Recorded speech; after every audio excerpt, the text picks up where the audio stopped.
आप सभी को मेरा प्रणाम। मैं हूं आपके साथ हर्ष भारद्वाज। शाम के 5 बज गए हैं और 5 के पंच प्रोग्राम में आपका बहुत बहुत स्वागत है, क्योंकि जब शाम के 5 बजते हैं तो 5 का पंच प्रोग्राम लेकर आपके सामने हाजिर हो जाते हैं। गुलिस्तान न्यूज पर जम्मू कश्मीर की खासतौर पर खबरें होती हैं और बात पूरे देश भर की करते हैं, लेकिन आपको करना इतना है कि फटाफट से सोशल मीडिया के माध्यम से आपको जुड़ जाना है। ट्विटर अकाउंट पर आप हमें फॉलो कर सकते हैं, साथ ही साथ इंस्टाग्राम पर भी हम अवेलेबल हैं और साथ ही साथ ऑफिशियल वेबसाइट पर भी आ जाइए और कूप पर भी आप जाकर हमें फॉलो कर सकते हैं। खबरों से खबरदार आप होते रहेंगे। ऑफिशियल वेबसाइट पर तो आप जाएंगे ही, लेकिन गुलिस्तान न्यूज का ऐप भी डाउनलोड कर लीजिएगा। चलते फिरते कहीं पर भी, जब सोशल मीडिया का जमाना है, आप खबरों से खबरदार हो सकते हैं। जम्मू कश्मीर की खास खबर लेकर हम आपके सामने हाजिर यूं तो होते रहते हैं, लेकिन सबसे पहले 5 तस्वीरें आपको दिखाएंगे एक एक करके। और पहली तस्वीर में क्या कुछ रहेगा, सबसे पहले वो तस्वीर आपके सामने आ रही है, क्योंकि 5 तस्वीरें आपको बताएंगी कि आखिर सुर्खियां क्या रही हैं पूरे दिन, जो ट्रेंड करती हुई तस्वीरें होती हैं। तेजस्वी यादव, दरअसल तेजस्वी यादव को आज ईडी का समन गया था, जब तेजस्वी यादव से पूछताछ के लिए उन्हें कहा गया था कि आप आइए, हम आपसे पूछताछ करेंगे,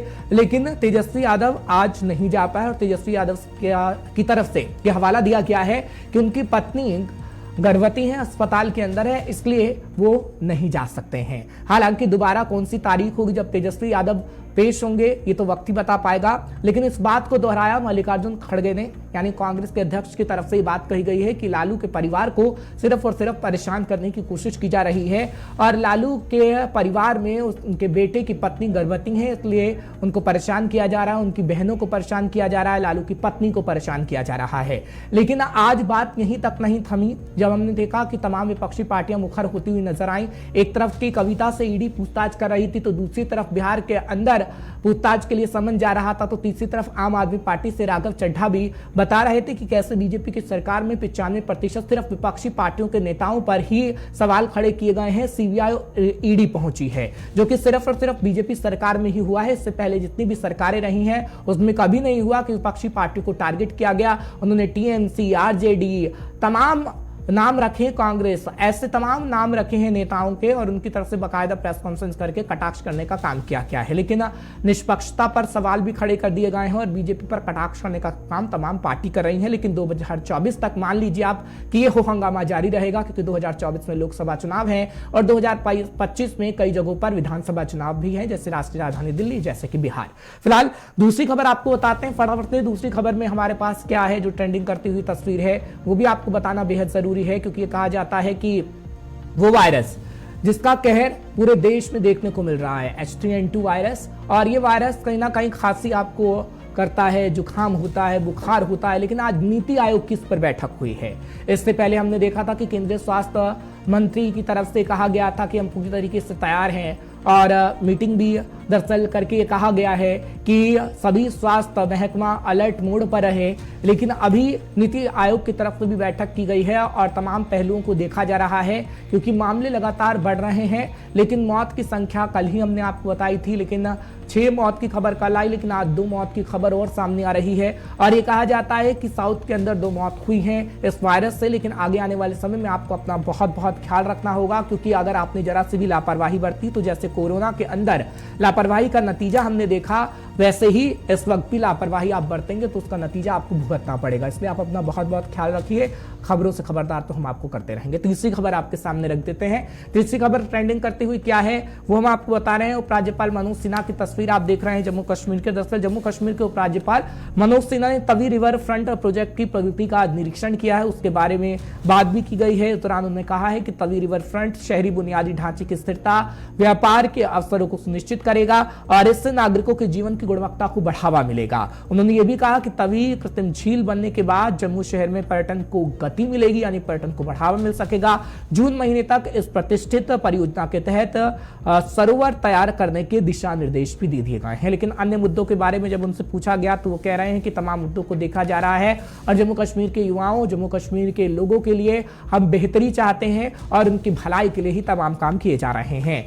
फिलहाल ये तस्वीर जम्मू कश्मीर से हम आपको दिखा रहे हैं। अब चौथी खबर भी आपको दिखाएंगे और चौथी खबर भी आपको जम्मू कश्मीर से ही देखने को मिलेगी, क्योंकि बात अगर करें जम्मू कश्मीर के अंदर मीरा साहिब की, तो वहां पर यह प्रदर्शन किया गया है। जम्मू के अंदर जो तस्वीरें आप देख रहे हैं वो आपको वकार रसूल की नजर आ रही होंगी, रविंद्र शर्मा की नजर आ रही होंगी और तमाम रमन भल्ला की तस्वीर भी आपको नजर आ रही होगी। कांग्रेस के तमाम लीडर हैं और इस वक्त संपत्ति कर को लेकर प्रोटेस्ट किया जा रहा है, यानी प्रॉपर्टी टैक्स को लेकर कल भी प्रदर्शन किया गया था, लेकिन आज जब आरएसपुरा के अंदर हाथ से हाथ जोड़ो अभियान की शुरुआत की गई कांग्रेस की तरफ से, तो प्रॉपर्टी टैक्स को लेकर मीरा साहिब के अंदर ये प्रोटेस्ट की तस्वीरें नजर आई हैं, जो तस्वीरें हम आपको दिखा रहे हैं। कांग्रेस लगातार मुखर है। कल भी हाथ से हाथ जोड़ो अभियान की तस्वीर हमने आपको दिखाई थी, लेकिन वो घाटी के अंदर से थी, लेकिन आज जम्मू के अंदर प्रोटेस्ट किया गया है, यानी जम्मू और कश्मीर के अंदर कांग्रेस ये बताने का प्रयास कर रही है कि केंद्र सरकार जो भी जम्मू कश्मीर के अंदर कर रही है वो गलत कर रही है। हालांकि विपक्षी पार्टियां हैं, विपक्षी पार्टियों का काम होता है सवाल खड़े करना, सरकार उनका जवाब किस तरीके से देती है, किस लहजे में देखती है, वो देखने वाली बात होगी। फिलहाल इसका जवाब समय समय पर सरकार की तरफ से दिया जाता रहा है। लेकिन अगली खबर भी आपको फटाफट से बता देते हैं, पांचवी और आखिरी खबर जो 5 तस्वीरों के माध्यम से हम आपको बताते हैं। आखिरी तस्वीर आप वेदर की देख रहे हैं, यानी वेदर रिपोर्ट हम आपको जरूर बताते हैं और कहा जाता है कि अभी तापमान में वृद्धि हुई है, जिससे गर्मी का एहसास आपको हो रहा है। लेकिन आगे आने वाले 2 दिनों में जम्मू कश्मीर के अंदर हल्की बारिश हो सकती है। जम्मू में बादल छाए रहेंगे, कश्मीर घाटी में बारिश की तस्वीर देखने को मिलेगी। उत्तराखंड के अंदर भी हल्की बारिश की संभावना बताई जाती है। हिमाचल प्रदेश के अंदर आज हल्की बारिश हुई भी है और उत्तर भारत के अंदर अलग अलग इलाकों में ये कहा जा रहा है कि बारिश हो सकती है। राष्ट्रीय राजधानी दिल्ली में बारिश हो सकती है, उत्तर प्रदेश के अंदर, मध्य प्रदेश के अंदर, दक्षिण भारत के अंदर, केरल के अंदर इस वक्त बारिश का सिलसिला जारी है। इसलिए वेदर रिपोर्ट भी आपको देना जरूरी है ताकि आप समझ पाएं कि किस तरीके का मौसम है और आपको इस मौसम में अपना ध्यान कैसे रखना है, क्योंकि संचारी रोग हम देखते हैं, खांसी जुकाम बुखार इसमें लगा रहता है इस मौसम में जब मौसम का बदलाव होता है, इसलिए आपको अपना ध्यान रखना जरूरी है। खबर हमने आपको बता दी है। 5 खबरें क्या थी शुरुआती दौर की, जो तस्वीरें ट्रेंडिंग करती हुई हैं और इन खबरों को आप पसंद करते हैं।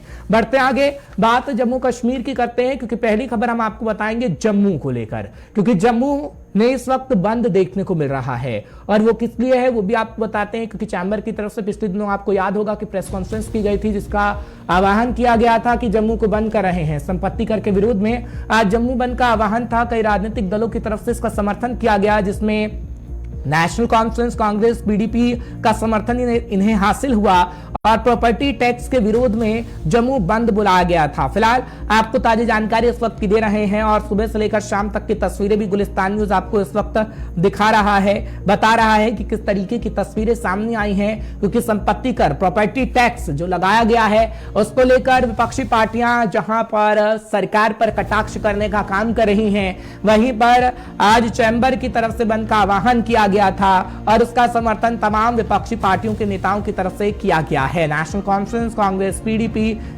और आपको याद होगा कि किस तरीके से उपराज्यपाल मनोज सिन्हा की तरफ से कहा भी गया था एक कार्यक्रम के दौरान कि जो प्रॉपर्टी टैक्स लगाया गया है वो सबके हित में है, लेकिन उसके बावजूद भी आज चैंबर की तरफ से बंद का आह्वान किया गया। इससे पहले मीटिंग बुलाई गई थी, प्रेस कॉन्फ्रेंस बाकायदा की गई थी और गुलिस्तान न्यूज की तरफ से वो प्रेस कॉन्फ्रेंस आपको बाकायदा दिखाई भी गई थी। विनोद कुमार इस वक्त मेरे साथ जुड़ रहे हैं, वरिष्ठ पत्रकार हैं, समय समय पर हमारे साथ आते रहे हैं, बातचीत हम करते रहे हैं। विनोद जी, आपका शुक्रिया, आपने समय निकाला। क्या कहेंगे आप, जम्मू बंद की तस्वीरें देखने को मिली हैं, लेकिन जिस तरीके से कल भी हम लोग बातचीत कर रहे थे कि सरकार या तो समझाने में नाकामयाब साबित हो गई है या लोग समझने में अभी नाकामयाब हैं, लोग समझ नहीं पा रहे हैं, लेकिन इसका हल क्या है, क्योंकि आज जम्मू बंद की तस्वीरें देखने को मिली हैं। एक तरफ विपक्षी पार्टी मोर्चा खुले हुए है, तो दूसरी तरफ जब ये तस्वीरें सामने आ रही हैं तो वाकई लग रहा है कि सरकार की तरफ से समझाने में कुछ कमी रह गई है। क्या वाकई ऐसा हो रहा है? बिल्कुल, दोनों ही एंड पे, चाहे सरकार हो चाहे इसका विरोध कर रहे हो, दोनों ही एंड पे कहीं ना कहीं कमी रही है। सरकार समझाने में, एक्सप्लेन करने में, क्योंकि पहले ही पब्लिक डोमेन में आना चाहिए था। पब्लिक डोमेन में आता तो लोगों को समझ आता है कि मेरे घर में कितना टैक्स लग सकता है, क्या मेरा दायरा है। ये 1 साल पहले एक्सरसाइज करनी चाहिए थी, लेकिन ये अभी हाल ही में इसका ऑर्डर आता है और साथ ही कहा जाता है कि 1 अप्रैल को लागू किया जाएगा। आज चैंबर ऑफ कॉमर्स और बाकी सियासी जमातों के आह्वान पर बंद का मिला जुला कर कहूंगा मैं, व्यापक असर नहीं कहूंगा, मिला जुला असर देखने को मिला। कुछ बाजार भी खुले रहे, और जब ट्रांसपोर्टर्स आपका साथ नहीं देते हैं, इट मीन कि वो हड़ताल कभी भी कामयाब नहीं होती है।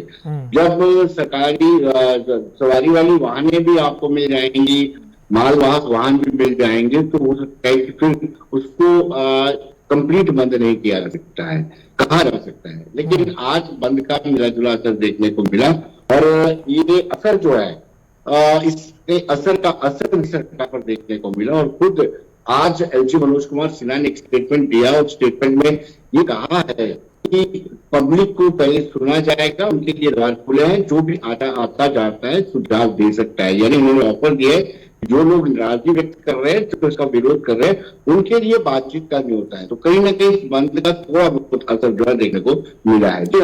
ठीक है विनोद, लेकिन सवाल मेरा ये रहेगा, क्योंकि आगे आने वाले समय में ऐसी तस्वीर ना देखने को मिले, उससे पहले उपराज्यपाल की तरफ से बयान दिया गया है। लेकिन जो सुझाव मांगे जा रहे हैं, क्या सुझाव के लिए कुछ लोग उनके पास पहुंचेंगे? क्योंकि सरकार तो खुलेआम कह रही है कि हमें तो सुझाव दीजिए, हम आपके सुझाव को एक्सेप्ट करने को तैयार हैं। लेकिन जब विपक्षी पार्टियों का साथ मिल रहा है, तो कहीं ना कहीं से हवा देने की भी कोशिश की जा रही है। क्या राजनीतिक पार्टियों के सहारे जो चैम्बर की तरफ से बातें कही गई हैं, वो आपको लगता है कि आगे आने वाले समय में यह मामला और तूल पकड़ेगा, या फिर शांत होते हुए नजर आएगा? देखिए, सभी आपको बताएं कि जो विपक्षी दल है, उनकी पूरी कोशिश है कि इस ताने बाने को और बुना जाए, थोड़ा और लंबा खींचा जाए।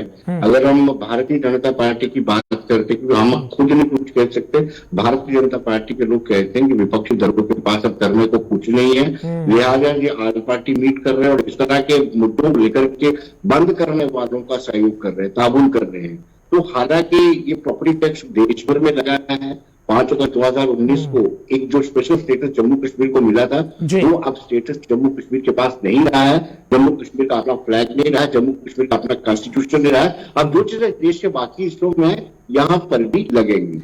ठीक है, सरकार ये कह रही है कि कांग्रेस के पास मुद्दों की कमी है, लेकिन कांग्रेस की तरफ से जो प्रोटेस्ट किया गया है, वो खबर मैं अपने दर्शकों को बता देता हूं, फिर आपके पास दोबारा से लौटता हूं। खासतौर पर कांग्रेस पर हम चर्चा करेंगे। एक खबर फटाफट से हम आपको दिखा देते हैं, क्योंकि आज वकालतुल प्रदर्शन करते हुए नजर आ रहे हैं। मीरा साहिब के अंदर हाथ से हाथ जोड़ो अभियान था, लेकिन कटाक्ष संपत्ति कर को लेकर किया गया है। आपको थोड़ी देर में जरूर सुनवाएंगे, लेकिन वो तस्वीरें भी आपको दिखाएंगे कि मीरा साहिब में कांग्रेस पार्टी ने हाथ से हाथ जोड़ो अभियान की शुरुआत की है। कल घाटी के अंदर से वो तस्वीर नजर आई थी। प्रॉपर्टी टैक्स और बेरोजगारी को लेकर हल्ला बोला गया है। वकार रसूल, रमन भल्ला और रविंद्र शर्मा की तस्वीरें आप देख सकते हैं। हाथ में बैनर है प्रॉपर्टी टैक्स को लेकर कि प्रॉपर्टी टैक्स आप वापस दीजिए, लोगों के साथ अत्याचार किया जा रहा है। तमाम कार्यकर्ताओं की तस्वीर मीरा साहिब से आपको दिखा रहे हैं। वकार रसूल की तरफ से क्या कुछ कहा गया है, फटाफट से आपको सुनवा देते हैं, और उसके बाद विनोद कुमार लगातार हमारे साथ बने हुए हैं, आपको एक्सप्लेन करेंगे कि आखिर कांग्रेस किस तरीके से आगे आने वाले समय में राजनीतिक लाभ इन मुद्दों से उठा पाएगी।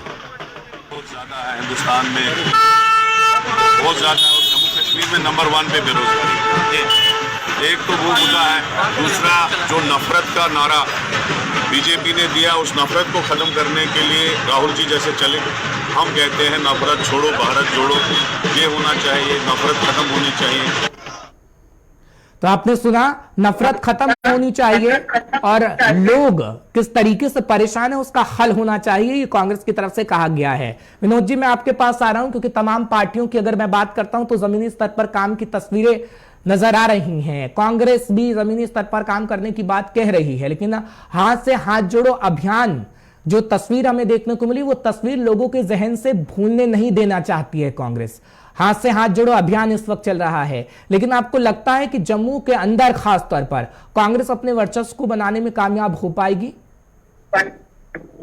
हर्ष, बहुत मुश्किल सवाल है, और ये बहुत कठिन है कांग्रेस के लिए कि रिवाइव कर पाएगी। बड़ी बात यह है कि आजाद एक कद्दावर नेता है। गुलाम नबी आजाद ने कांग्रेस को छोड़ करके अलग पार्टी बनाई है, सेपरेट पार्टी बनाई है, तो डेफिनेटली जो कैडर है, जो लीडर्स हैं, वो कांग्रेस के ही गुलाम नबी आजाद ने तोड़े। तो इस वक्त भले ही राहुल गांधी ने यहाँ पर भारत जोड़ो यात्रा निकाली, जिसमें कहा कि नफरत के बाजार में मैं मोहब्बत की दुकान खोल रहा हूं, इस दुकान से भारत जोड़ो यात्रा तो हो सकता है किसी हद तक कांग्रेस वाले इसको सफल कह रहे हैं, लेकिन जम्मू कश्मीर में कांग्रेस को जोड़ने की जो कोशिश थी वो पूरी तरह से कामयाब नहीं हो पाई है, और मुझे लगता है कि कांग्रेस रिवाइव कर पाएगी, सर्वाइव कर पाएगी जम्मू कश्मीर में, ये कहना मुश्किल है। चलिए ठीक है, फिलहाल आगे आने वाले समय में कुछ तस्वीर बेहतर हो पाए ये कांग्रेस के लिए अच्छा होगा, लेकिन आप वरिष्ठ पत्रकार हैं और उसी अनुसार हम लोगों को बताते हैं कि भैया आगे आने वाले समय में क्या हो सकता है। आपका बहुत बहुत शुक्रिया, आपने समय निकाला। फिर मुलाकात होगी, जरूर चर्चा हम करेंगे। लेकिन अब बात जब राजनीतिक पार्टी की हो रही है तो उस बैठक की भी करेंगे जो फारूक अब्दुल्ला की तरफ से बुलाई गई, यानी सर्वदलीय बैठक जम्मू के अंदर। हालांकि कुछ देर में प्रेस कॉन्फ्रेंस भी आएगी और वो प्रेस कॉन्फ्रेंस भी गुलिस्तान न्यूज आपको बखूबी दिखाएगा, क्योंकि फारूक अब्दुल्ला की तरफ से कल ही कहा गया था कि सर्वदलीय बैठक बुलाने के बाद हम प्रेस कॉन्फ्रेंस करेंगे। सर्वदलीय बैठक हो रही है, थोड़ी देर बाद प्रेस कॉन्फ्रेंस की तस्वीरें भी नजर आएंगी। बेरोजगारी समेत कई मुद्दों पर बातचीत हो रही है। कांग्रेस ने भी गुपकार का समर्थन किया है। फटाफट से आपको ग्राफिक्स दिखा देते हैं कि कौन कौन से मुद्दे पर ये लोग बातचीत कर रहे हैं, क्योंकि तमाम कांग्रेस पार्टी हो, नेशनल कॉन्फ्रेंस, पीडीपी, तमाम जो पार्टियां हैं, शिवसेना, वो इस वक्त इन मुद्दों को उठाकर बातचीत कर रही हैं, यानी इन मुद्दे पर बातचीत कर रहे हैं और कह रहे हैं कि हम मुद्दे की बात कर रहे हैं। यानी अतिक्रमण का मुद्दा है, चुनाव का मुद्दा है, एपटेक कंपनी का मुद्दा है, प्रॉपर्टी टैक्स का मुद्दा है और रोजगार का मुद्दा है। इन मुद्दों पर बातचीत की जा रही है और इस वक्त भी बातचीत चल रही है। लेकिन क्या वाकई जनता के मुद्दों पर बातचीत हो रही है या आगे आने वाले समय में सियासी लाभ को लेकर भी ये बातचीत हो रही है? थोड़ी देर में मेरे सीनियर साथी सनम एजाज जुड़ेंगे तो हम उनसे बातचीत करेंगे कि आखिर क्या सियासी लाभ के लिए ये मीटिंग बुलाई गई है, क्या जनता के मुद्दों पर बातचीत करने के लिए मीटिंग बुलाई गई है, क्या प्रेस कॉन्फ्रेंस में हो सकता है, क्योंकि सवाल कई हैं और उन सवालों का जवाब सिर्फ और सिर्फ प्रेस कॉन्फ्रेंस में मिल सकता है, जो थोड़ी देर बाद गुपकार की तरफ से की जानी है। और इस मीटिंग में क्या कुछ हुआ है उसके बाबत जब ये प्रेस कॉन्फ्रेंस आएगी तो बखूबी हम आपको दिखाने का काम करेंगे। सनम एजाज इस वक्त मेरे साथ जुड़ रहे हैं, मेरे सहयोगी सीनियर साथी हैं, उनसे भी जानकारी लेने की कोशिश करते हैं। सनम, हाथ से हाथ जोड़ो अभियान चल रहा है, कांग्रेस मुखर है सरकार के उन मुद्दों को लेकर जिन मुद्दों से जनता खुश नहीं है, ये कह रही है विपक्ष। एक तरफ सर्वदलीय बैठक हम देख रहे हैं, लेकिन सर्वदलीय बैठक जब हो रही है तो प्रेस कॉन्फ्रेंस कितनी देर में, और क्या उन्हीं मुद्दों पर बातचीत हो रही है जो जनता के मुद्दे हैं और सियासी लाभ पर कोई बात नहीं हो रही कि कैसे भैया सियासी बिछानी है और आगे आने वाले समय में उसका लाभ लेना है? देखिए हर्ष, जहाँ तक सियासी मुद्दों की बात करें, जब पॉलिटिशियंस कहीं बैठते हैं तो सियासी मुद्दों पे ही बात करते हैं। ये राजनीति है और राजनीति पे ही बात चर्चा जो है राजनेता करते हैं। और जम्मू कश्मीर में भी जो समीकरण इस वक्त बन रहा है, इसमें जो पॉलिटिकल पार्टीज़ हैं वो कहीं ना कहीं इसमें राजनीति भी कर रही हैं और राजनीति की बात भी कर रही हैं। और जम्मू कश्मीर में कुछ मुद्दे हैं जो आवाम में, जो जनता में इस वक्त चर्चित हैं और बड़े पैमाने पर चर्चित हैं, उन पर बात कर रही हैं। और इन मुद्दों में सरकार की कहीं आलोचना की जा रही है और ख़ासतौर पर इस वक्त बीजेपी की जो आलोचना की जा रही है वो सारे फरिश्ते। हम देख रहे हैं आज की बैठक जब अंदर हो रही थी तो हमारे जब कैमरा या हमारी पार्टी टीम को अंदर कुछ समय के लिए अंदर जाने दिया गया तो उसमें फारूक अब्दुल्ला का साउंड बाइट बहुत वायरल इस वक्त हो रहा है, जिसमें वो बता रहे हैं कि हम क्या करें, किस हालात से गुजर है हमारी जनता। तो ये जो है फारूक अब्दुल्ला 90 साल के बुजुर्ग हैं, वो भी इस वक्त जो है वो परसों ही हज करके उम्रा करके आए हैं। और आमतौर पे ये माना जाता है कि कोई भी दुनिया का शख्स हो मुसलमानों में, वो उम्रा करने के बाद कभी भी इस तरह के जो गलत बयानी नहीं करता है। तो कहीं ना कहीं इस वक्त जो ग्राउंड सिचुएशन है उसमें गलत बयानी नहीं तो ग्राउंड सिचुएशन डिस्कस की गई है और की जा भी रही है। लेकिन जहाँ सियासत की बात हो जाए तो चुनाव में अक्सर जो सियासत है वो चुनावों के आसपास घूमती नजर आ रही है। लेकिन जम्मू कश्मीर में इस वक्त आमतौर पर धारणा यही है कि चुनाव को लेकर कोई इस वक्त बॉडी लैंग्वेज जो है वो नजर नहीं आ रही है। तो ये जो सिचुएशन, ये जो पोलिटिकल पार्टी इस वक्त मीटिंग कर रही है, ये जो पब्लिक का इस्लामिक प्रेशर है, एक मोमेंटो बना हुआ है, उसी को लेके ये सब कुछ इस वक्त देखने को मिल रहा है। लेकिन सनम, कहा जाता है कि राजनीति में साम दाम दंड भेद सब इस्तेमाल कर लिया जाता है और आप भी कह रहे हैं फारूक अब्दुल्ला के लिए, लेकिन फारूक अब्दुल्ला समय समय पर कई बयान देते हुए नजर आए। लेकिन फारूक अब्दुल्ला वाकई क्या अपनी ही जमीन को तैयार कर रहे हैं? क्योंकि नेशनल कॉन्फ्रेंस एक ऐसी पार्टी है जो सियासी लाभ की बात तो करेगी, लेकिन तमाम विपक्षी पार्टियां क्या आगे आने वाले दिनों में एक होकर बात करेंगी? क्योंकि सभी का एजेंडा अपना अपना है। पिछले दिनों हमने देखा था उमर अब्दुल्ला की तरफ से क्या बयान दिया गया था, महबूबा मुफ्ती क्या बयान दे रही थी। तो अपना अपना एजेंडा है, लेकिन एक साथ आएंगे ये लोग? देखिए, हमें अगर फारूक अब्दुल्ला या नेशनल कॉन्फ्रेंस की बात करें तो नेशनल कॉन्फ्रेंस या फारूक अब्दुल्ला का अगर बेस है तो वो कश्मीर में है। तो जम्मू में आके जो आज ये उन्होंने राजनीति या आज की बैठक बुलाई, ये कहीं ना कहीं उन्होंने अपनी पार्टी के लिए या अपने पक्ष के लिए राजनीति करने का शायद इसमें कोई अनुमान नजर नहीं आ रहा है, क्योंकि जम्मू है, जम्मू में कुछ जो है बेस उनका उतना नहीं है जितना दूसरी कांग्रेस का है, बीजेपी का है, इतना नेशनल कॉन्फ्रेंस का कभी हुआ करता था। वो पितरम सुल्तान बूद वाली कहानियां, अब उस वक्त वो सिचुएशन जम्मू में नहीं है। लेकिन कश्मीर में उसका होता तो वो तो अलग का बात कहते कि हम राजनीति करें। तो जम्मू में साफ जाहिर है इस वक्त जो मुद्दे हैं ये बर्निंग इश्यूज हैं, ये कश्मीर से लेकर जम्मू तक के हर आम आदमी के इश्यूज हैं। और इनमें बेरोजगारी है जिसकी दर जो है इस वक्त हमारे पास 20% के आसपास है। इस वक्त अनएम्प्लॉयमेंट के साथ साथ अगर देखा जाए तो ये जो केसेस हो रहे हैं, ये जो एपटेक का हो रहा है या डिमोलिशिंग जो हुई है परसों, या उसके साथ साथ इस वक्त जो प्रॉपर्टी टैक्स लग रहा है, या आने वाले दिनों में जो बिजली की रेगुलेटरी अथॉरिटी है उसके हवाले से खबरें आ रही है कि वो 3 रुपये के आसपास बिजली का बिल बढ़ा रही है फी यूनिट के। तो ये सारे मुद्दे जो इन पे इस वक्त अगर पॉलिटिकल लीडरशिप बात नहीं करेगी, चाहे वो जम्मू कश्मीर के जम्मू प्रांत की हो या कश्मीर की, तो फिर और कौन करेगा। और इन मुद्दों पे सरकार को खड़ा भी किया जा सकता है, कटघरे में लाया भी जा सकता है, लेकिन साफ जाहिर है कुछ राजनीति के जो परिणाम होते हैं या उनका फायदा जो होता है वो भी लेने की कोशिश की जाती है। तो एक तीर से दो शिकार जो है इस वक्त पॉलिटिकल पार्टी जम्मू कश्मीर में कर रही है, सरकार को कटघरे में खड़ा कर रही है और साथ साथ में सरकार से जवाबदेही भी तलब कर रही है। ठीक है सनम, एक आखिरी सवाल आपसे खास तौर पर ले रहा हूं, क्योंकि बात अगर फारूक अब्दुल्ला की करता हूं तो राष्ट्रीय राजधानी दिल्ली में उनकी खामोशी रहती है, लेकिन जम्मू कश्मीर आते आते वो ऐसे बयान देते हैं कि मानो कि जनता के मुद्दे वही उठा रहे हो। सदन के अंदर खामोशी रहती है, लेकिन पीडीपी की जो लीडर हैं वो दिल्ली के अंदर प्रोटेस्ट पर बैठ जाती हैं, लेकिन दिल्ली आते आते कुछ और, जम्मू कश्मीर आते आते कुछ और। क्या राजनीति का हिस्सा है?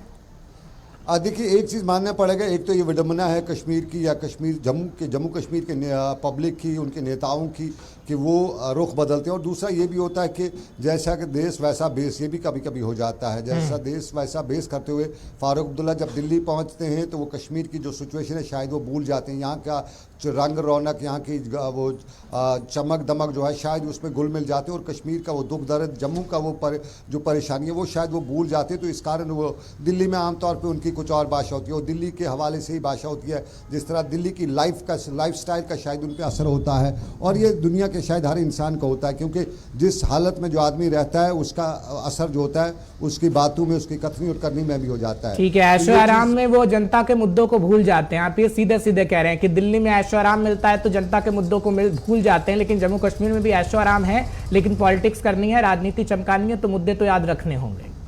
बिल्कुल, कहीं ना कहीं हम इसको इस तरह भी देख सकते हैं कि जम्मू कश्मीर दिल्ली में के ऐशो आराम में वो कश्मीर का वो दुख दर्द है वो भूल जाते हैं, और इसका एक सीधा मतलब ये भी है कि कश्मीर में दुख दर्द हैं और वो दिल्ली पहुंचते हुए भूल जाते हैं। चलिए ठीक है, आपका बहुत बहुत शुक्रिया तमाम जानकारी पहुंचाने के लिए, दर्शकों को अपडेट रखने के लिए। फिलहाल दुख दर्द जनता का कौन समझता है, ये जनता जानती है, राजनेता सिर्फ राजनीति करना जानते हैं, और आप लोगों के मुद्दे उठाना कौन जानता है वो भी आप अच्छे से जानते हैं। फिलहाल फटाफट से बात रविंद्र रैना की करेंगे। बीजेपी की लीडर आज उस कंपनी को लेकर बोले हैं जिसकी पारदर्शिता पर सवाल खड़े हो रहे थे, यानी एपटेक कंपनी, और इसको लेकर उन्होंने कहा है कि सभी तथ्यों की जांच हो रही है। क्या कुछ उनकी तरफ से और कहा गया है? आपने प्रदर्शन की तस्वीरें देखी थी, विपक्षी पार्टियां लगातार सवाल खड़े कर रही हैं। रविंद्र रैना बीजेपी के नेता इस बाबत क्या कुछ कह रहे हैं, फटाफट से आपको सुनवा देते हैं। हमारे नौजवानों को एपटेक जो कंपनी है, चूंकि इसको पहले बैन किया गया था, इसके ऊपर इल्जामात लगे थे, इन्वेस्टिगेशन हुई थी, इसके कुछ लोगों को गिरफ्तार किया गया था, इसलिए हमारे नौजवानों को ये एप्रीहेंशंस थी कि कहीं इस सारे मामले में भी कोई गड़बड़ घोटाला ना हो जाए। कल जो Jammu Kashmir service selection board के चेयरमैन हैं श्रीमान राजेश शर्मा साहब, एक निहायत ही मेहनती ऑफिसर हैं। उनका पूरा जो सर्विस रिकॉर्ड है वो आप देखें, बड़ी मेहनत से राजेश जी ने हमेशा काम किया है, बहुत बड़े क्रेडिबल ऑफिसर हैं।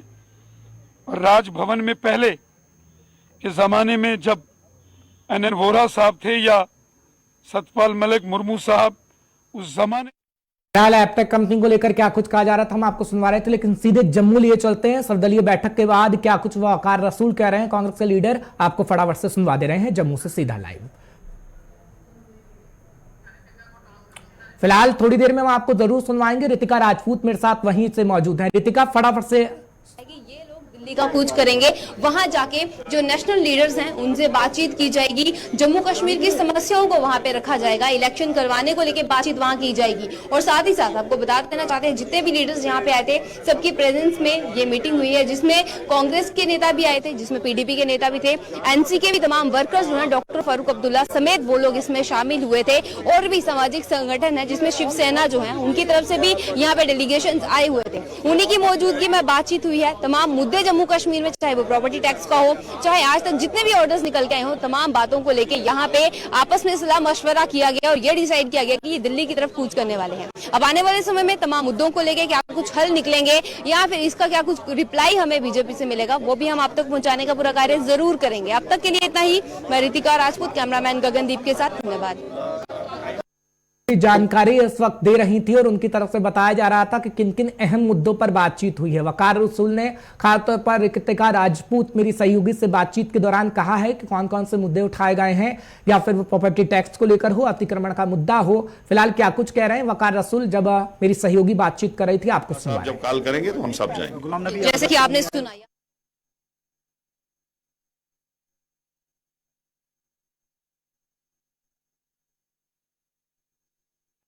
जनता के मुद्दों को लेकर सर्वदलीय बैठक में ये बात निकलकर सामने आ पाई है कि दिल्ली तक कूच करेंगे तमाम नेता।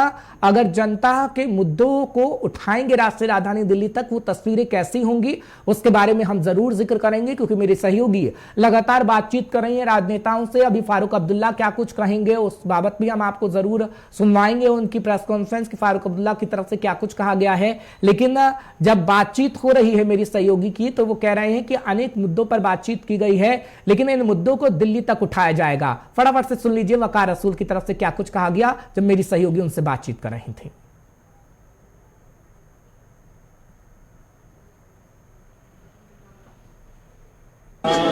जब हमारी रियासत में अनडिक्लेयर्ड इमरजेंसी लगाई गई, 8 महीने रियासत को बंद रखा गया, तारे लगाई गई, इंटरनेट खत्म हुआ, उसी वक्त से हमारी रियासत जो है परेशान है, लोग परेशान हैं। यहाँ पे असेंबली नहीं है, यहाँ की रियासत का दर्जा छीना गया और तब से आर्डरों पे आर्डर निकल रहे हैं। कोई एहसास नहीं है बीजेपी को कि कभी उनको लोगों का सामना भी करना पड़ेगा। वो सोचते हैं कि हमने लोग खरीदे हुए हैं, हम लोगों के जो वोट हैं वो ऐसे ही मुफ्त में लेंगे। हर चीज, हर आर्डर पब्लिक मुखालिफ हो रहा है। 9 साल से यहाँ पे अनएम्प्लॉयमेंट बढ़ी है, उन्होंने एक ही काम किया, हमारी रियासत को गरीबी में नंबर 1 बना रहे हैं, बेरोजगारी में नंबर 1 बना रहे हैं, करप्शन में नंबर 1 बना रहे हैं। अभी जो प्रॉपर्टी टैक्स का ऑर्डर है, लोगों पे एक और जुल्म ठोक रहे हैं और डोजर जो लगा दिया गरीबों के ऊपर। मेरे इलाके में 60 दुकानों को सीज किया, 250-300 बेरोजगार लोग हो गए उससे। तो जो भी इनका ऑर्डर है, अभी बिजली का किराया बढ़ा रहे हैं, इनके जितने भी ऑर्डर हैं वो सारे पब्लिक मुखालिफ है। राशन की रेटें, बेरोजगारी बहुत, और ये महंगाई बहुत ज्यादा हुई, अभी गैस की रेट, ये सारे इश्यूज यहाँ पे डिस्कस हुए। और सबसे बड़ा इशू जो है वो स्टेट को वापस करने का। यहाँ पे 9वां साल हो गया जब हर रियासत में हिंदुस्तान में इलेक्शन होता है, यहाँ 9 सालों से क्यों नहीं हो रहा, ये भी डिस्कस हुआ। सर, तमाम मुद्दों को हल करने के लिए, तमाम मुद्दों को, जो स्टेट्स का इशू है उसके लिए अभी ऑल पार्टीज जो है दिल्ली जा रही है, अपोजिशन लीडरों से मिलेंगे, शायद इलेक्शन कमीशन से भी मिलेंगे कि इमीडिएटली इलेक्शन हो, हमारी स्टेट वापस हो। डॉक्टर फारूक अब्दुल्ला साहब जब कॉल करेंगे तो हम सब जाएंगे। जैसे कि आपने सुना, यहाँ पे होगी जब इलेक्शन को लेकर बातचीत कही जाएगी। फारूक अब्दुल्ला की तरफ से भी इन्हीं बातों को दोहराया गया है और फारूक अब्दुल्ला भी ये कह रहे हैं कि तमाम विपक्षी पार्टी एक होंगी, जम्मू कश्मीर के हक के लिए आवाज उठाई जाएगी जब चुनाव आयोग से मुलाकात की जाएगी और जनता के मुद्दों को राष्ट्रीय राजधानी दिल्ली तक उठाएंगे। दिल्ली से अगर कोई फैसला नहीं हुआ तो उसके बाद एक बार फिर से हम बीजेपी के खिलाफ मुखर हो जाएंगे। ये बातें फारूक अब्दुल्ला की तरफ से प्रेस कॉन्फ्रेंस के माध्यम से कही गई हैं। वकार रसूल की तस्वीरें आप देख पा रहे हैं, अर्शदेव सिंह मौजूद मौजूद हैं, तमाम पार्टियों के नेता इस वक्त मौजूद हैं। हालांकि अपनी पार्टी ने इससे किनारा किया है इस मीटिंग से, लेकिन फारूक अब्दुल्ला की प्रेस कॉन्फ्रेंस से सीधी तस्वीरें हम आपको दिखा रहे हैं जब फारूक अब्दुल्ला उन्हीं बातों को दोहरा रहे हैं जो वकार रसूल को हम आपको सुनवा रहे थे।